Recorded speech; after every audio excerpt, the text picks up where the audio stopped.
Ya Sobat Bipos, kita kembali lagi masih bersama Bu Dr. Kristiani Setiadi, MGizi, spesialis gizi klinik, dokter dari Rumah Sakit Umum Daerah Sultan Syuriansyah Banjarmasin. Dok, kita masih membahas soal ini, kenali stunting sejak dini, Bu. Jadi ini masih ada beberapa pertanyaan dari Sobat Banjarmasin Pos, Bu. Nah, ini saya bacakan, Bu ya. Ini dari silakan, Pak. Hananihan, ini dari Instagram nih, Bu. Bu dokter, makanan alami mencegah stunting ada nggak yang nggak pakai mahal? Ya, terima kasih ya Bu ya pertanyaannya. Dari Bu Hananihan. Iya, oke. Gini, sebetulnya gini Pak ya, kalau dari pengamatan ya, pengamatan, memang sebagian besar itu kejadiannya pada yang keluarga status ekonominya menengah ke bawah sih Pak ya. Meskipun tidak menutup kemungkinan yang menengah ke atas juga ada. Mungkin tadi kan ada faktor-faktor yang lain tadi Pak ya, faktor infeksi atau apa ya di situ. Nah, jadi pasti pemerintah itu pasti programnya Depkes terutama nanti ya, pasti akan mengenai makanan itu, kualitas makanan itu pasti semua disesuaikan dengan budaya lokal Pak ya. Jadi pasti nggak akan larinya nggak akan larinya nanti suruh beli ikan salmon, pasti nggak begitu. Ya pasti semua disesuaikan dengan bagaimana sih masyarakat di Indonesia. Ya, nanti lebih kecil lagi bagaimana sih di Banjarmasin, misalnya di situ Pak ya, misalnya kota Banjarmasin. Nah, jadi yang perlu diketahui ini nanti bisa tadi di searching, dicari Pak ya di internet tadi yang isi piringku tadi Pak dari Depkes. Ya, apa namanya? Isi piringku. Isi Jadi kita piringku, tahu, ya. Piring makan anak itu isinya harus apa aja sih? Ya, sayur buahnya berapa? Ya, terus nanti proteinnya, lauknya, terus karbonya ya. Jadi paling tidak itu setiap kali makan tuh harus ada proteinnya, harus ada karbonya, harus ada tadi sayurnya. Nah di situ. Nggak harus mahal, tapi harus ada. Disesuaikan dengan ekonomi tadi saya keluarga, misalnya ikannya, misalnya telur, ya oke nggak apa-apa. Ya, nggak harus yang mahal misalnya ya. Telurnya harus telur bebek kah lebih bagus? Enggak juga ya. Telur ayam biasa pun ya nggak apa-apa selama anaknya tidak alergi ya dengan telur misalnya ya Pak ya. Jadi kita bisa memilih bahan makanan sumber, tidak harus mahal untuk yang ini ya, tapi tadi tetap ya ada karbonya, ada proteinnya ya, ada sayur dan buahnya tadi ya. Apakah semua anak stunting harus minum susu? Nah, kalau kita tahu dulu tuh Pak ya, katanya 4 sehat 5 sempurna. Nah, sekarang jadi 5 sempurna dengan susu. Sekarang sih kita tidak menganut itu. Ya, jadi susu ini masuk ke sumber protein tadi. Ya, jadi pilihannya bisa ikan, ayam, daging, hati, misalnya susu di situ ya. Tahu, tempe pun termasuk di situ Pak. Kacang-kacangan lain ya. Di sumber protein itu, karena memang kita yang penting tadi jumlahnya, artinya jumlah energinya maksudnya ya. Cukup, proteinnya cukup juga. Nah, itu yang paling penting di situ. Diikuti dengan tadi sayur dan buah. Nah, ya tadi tolong kalau nanti buat ini ya, dicari nanti isi piringku itu apa. Bu, ya. Banyak kok sudah gambarnya. Jadi yang dikeluarkan oleh Departemen Kesehatan Pemerintah Indonesia ya Pak ya. Bu, ini ada juga mitos ini stunting ini kebanyakan ya orang miskin. Nah, mungkin mitos ini gimana juga Bu ini?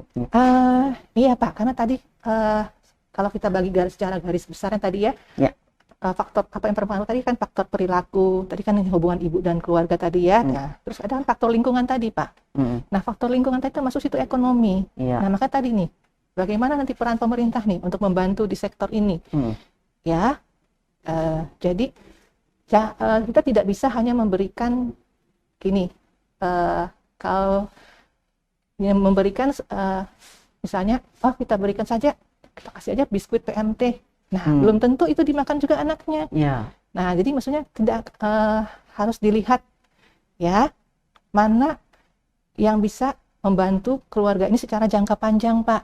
Ya, jadi bukan cuma sesaat, misalnya bantuan, oke dikasih biskuit, kasih susu, tapi cuma bisa 3 bulan. Nah, kan nggak ada gunanya untuk stunting. Kalau cuma untuk 3 bulan misalnya gitu ya. Setelahnya berikutnya gimana? Akhirnya nanti dianjlok lagi. Nah, itu yang harus dipertimbangkan, dipikirkan tuh gimana caranya ya. Karena tadi stunting ini, kalaupun untuk pemulihannya itu perlu waktu ya. Bukan cuma 1 minggu, 2 minggu, 1 bulan, 3 bulan ya, itu kan lama periodenya Pak di situ untuk pemulihannya itu. Nah, kalau dari segi ekonomi tidak mampu, ya itu tadi memberatkannya di situ. Jadi tadi makanya peran pemerintah dari situ juga atau sektor-sektor swasta ya, kita bisa Semua libatkan harus di situ. berperan ini, Bu, ya. Iya, nggak bisa Pak kalau cuma mengharapkan dari Saja atau orang tua. iya, dari orang tua saja atau cuma dari puskesmas atau misalnya bidan misalnya gitu ya. Bu, ini saya nyambung pertanyaan dari Sobat Banjarmasin Pos ini, Bu, dari Iya. YouTube ini, Bu, dari Suryadi ini, Bu. Iya. Bu, izin bertanya, untuk anak kondisi normal atau tidak ada cacat bawaan atau cacat keturunan. Nah, untuk anak usia, katakanlah usia 6 sampai 7 tahun itu, untuk berat badan atau tinggi badan yang profesional bisa dikatakan sehat di berat badan berapa, Bu?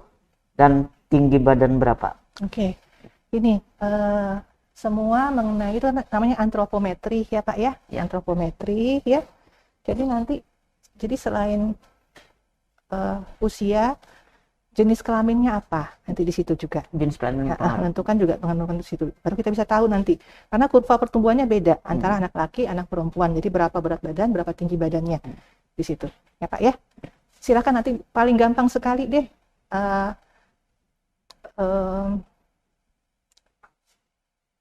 Harusnya di fasilitas kesehatan yang standar aja, Paskes tingkat 1 Pak ya, puskesmas aja bisa kok gitu. Ya, nanti ada kurvanya, nanti diplot di situ. Berapa? Bisa langsung ketahuan kok Pak. Jadi nanti ini berapa ya ininya ya. Nanti kan sekalian kalau memang kurang bisa dilihat berapa penyebabnya apa di situ misalnya ya. Ini ada lagi Bu pertanyaan Ibu dari Budi Luhur. Apakah anak obesitas bisa berdampak pada tumbuh kembangnya termasuk stunting? Apakah tadi maksudnya anak obesitas Bu bisa berdampak pada tumbuh kembangnya termasuk stunting? Begini, oke ya. Ini oke. Saya ini dulu Pak ya. Ini gini. Masalahnya begini. Jadi dibalik nih ceritanya. Jadi anak yang awalnya kecilnya itu stunting, ya. Nah tadi kan saya beritahu Pak ya, itu kan bisa diperbaiki ceritanya nih, ya. Itu nanti bisa kecenderungan dewasanya itu bisa mengalami penyakit-penyakit degeneratif. Nah, salah satunya tadi apa? Obesitas tadi. Nah, itu ya. Jadi tidak dibalik begitu. Ya, jadinya ya. Jadi dari stunting dulu nanti bisa larinya ke sana, maksudnya gitu.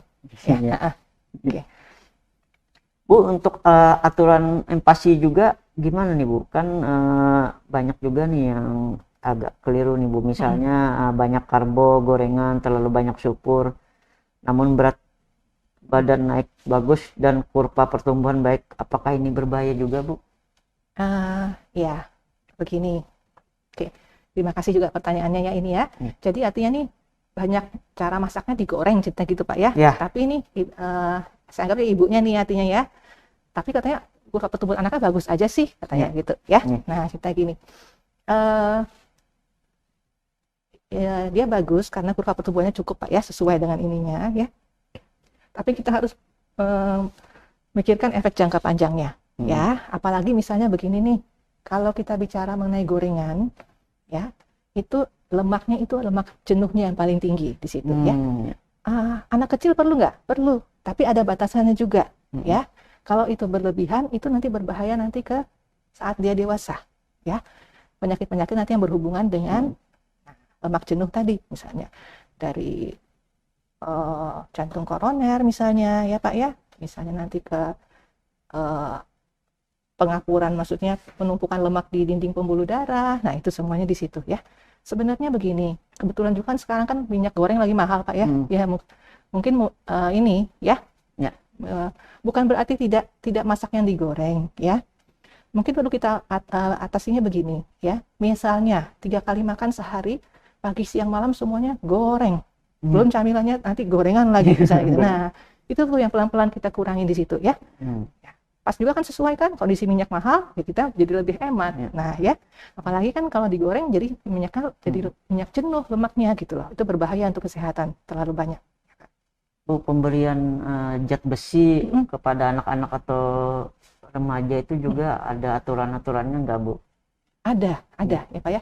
Makanya ini kita bicara terapi atau itu pencegahan ya. Nah kalau terapi kan artinya ada dosisnya, ada jangka waktu dia digunakan. Nah itu ya. Nah, nanti kalau ada namanya profilaksis itu seperti yang di anak usia sekolah Pak, anak-anak ya di sekolah ya Pak disuruh minum tablet besi. Nah itu ya, ya di situ ada Pak di situ nanti bedanya di situ ya. Apa itu terapi, apa itu kalau memang misalnya dia anemia defisiensi besi ya kita harus terapi dulu sampai tercadar kadarnya optimal. Nah baru nanti kita profilaksis misalnya gitu ya. Kalau memang yang awalnya normal nggak ada masalah ya itu jadi cuma profilaksis Pak ya, karena kan tadi saya beritahu itu masalah stunting ini mulai dari remaja ya. Bagaimana status kesehatannya, bagus tidak, itu semua ya, agar nanti waktu saat dia hamil juga baik, hidup ibunya sama bayinya, nanti saat lahir ya, saat dia besar anaknya, nah itu semua di situ. Bu, ini juga ada pertanyaan Bu, apa beda dengan stunting dan wasting Bu? Mungkin bisa dijelaskan juga wasting itu apa Bu? Kalau wasting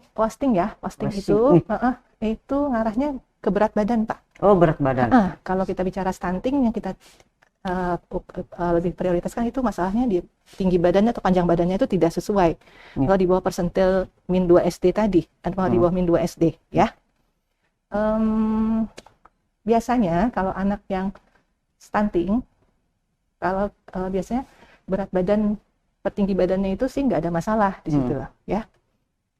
Tapi kalau wasting lain di situ ya. Mungkin tadi pertanyaan perbedaan stunting dan wasting itu pertanyaan terakhir nih Bu. Nah mungkin kita minta closing statementnya dari Bu Dokter nih Bu, terkait dengan pencegahan dini stunting. Apalagi di Banjarmasin kan cukup tinggi juga kan, sekitar 27%. Terus kalau di Kalsel kita ada di peringkat ke-6 Indonesia mungkin. Nah mungkin closing statementnya Bu mungkin Bu. Baik, terima kasih Pak.